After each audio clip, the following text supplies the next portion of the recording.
சோதிப்பாரு அந்த கடவுள். கடவுள் நல்லவங்களை தான் சோதிப்பாரு. அததான் நானும் கேக்குறேன். நான் குண்டா இருந்தா கொலஸ்ட்ரால் இருக்கான்னு கேக்குறானுங்க, ஒல்லியா இருந்தா சுகர் இருக்கான்னு கேக்குறானுங்க, கோம பேசினா பிரஷர் இருக்கான்னு கேக்குறாங்க. சரி அமைதி இருக்கலான்னு பார்த்தா என்ன ஏதாவது பிரச்சனையான்னு கேக்குறாங்க. என்னத்த சொல்ல?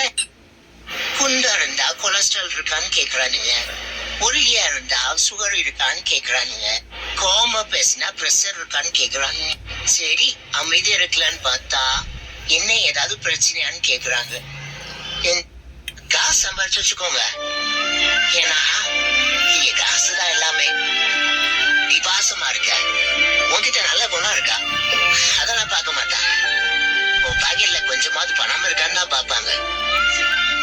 நீ காசு இருந்தாதான் ஒரு மனுஷனாவே மதிப்பாங்க. காச நிறைய சம்பாதிச்சு வச்சுக்கோ, காசு சம்பாதிச்சு வச்சுக்கோங்க. அது எப்படி இவ்வளவு? அரேஞ்ச் மேரேஜ் பண்ணவனை கேட்டா லவ் மேரேஜ் தான் நல்லதுன்னு சொல்றான், லவ் மேரேஜ் பண்ணவனை கேட்டா அரேஞ்ச் மேரேஜ் தான் நல்லதுன்னு சொல்றான். நம்மளுக்கு இந்த வம்பே வேணாம், அதுல ஒண்ணு இதுல ஒண்ணு பண்ணிக்குவோம். அரேஞ்ச் மேரேஜ் பண்ணவனை கேட்டா லவ் மேரேஜ் தான் நல்லதுன்னு சொல்றான். அட என்னடா வாழ்க்கை இப்படி சொல்றோம்னு தாங்க இந்த ஒரு பதிவு. நான் ஒரு விஷயம் சொல்றேன், நல்லா கேட்டுக்கங்க.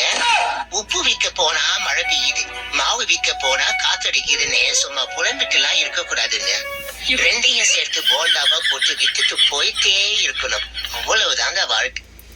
அட என்னடா வாழ்க்கை இப்படி சொல்றோம்னு தாங்க இந்த ஒரு பதிவு. நம்ம மாப்பிள்ள ஒருத்தன் குடிக்க 500 ரூபாய் கடன் கேட்டான், போதா இல்லைன்னு சொல்லிட்டேன். அந்த நாய் வேற யார்கிட்டயோ கடன் வாங்கி குடிச்சுட்டு நான் வீழ்வேன் என்று நினைத்தாயோன்னு ஸ்டேட்டஸ் வச்சிருக்கு நாய். நம்ம மாப்பிள்ள ஒருத்தன் குடிக்க எப்படியோ ஆடி மாசம் சொல்லி என் பொண்டாட்டிய ஊருக்கு அனுப்பியாச்சு. இனிமேல் 1 மாசம் ஜாலிதான். பொண்டாட்டிய ஊருக்கு அனுப்புனாதான் 4 சாதி சனத்தை வெளியில வந்து பார்க்க முடியும். எப்படியோ ஆடி மாசம் சொல்லி என் பொண்டாட்டிய ஊருக்கு அனுப்பியாச்சு. 4-in-1 பூரி ரொம்ப யோசிச்சா நமக்கு வேற பசி எடுக்கும். என் பொண்டாட்டி கிட்ட கேட்டா மிக்சி மாதிரி.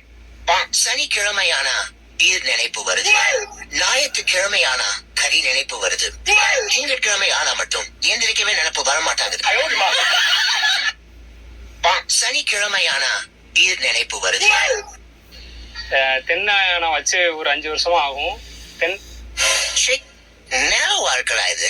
இந்த மிடில் கிளாஸா வாழ்றது ரொம்ப கஷ்டம் போல. பக்கத்து வீட்டுக்காரனை பார்த்தா அப்பா காரணம் நடிக்க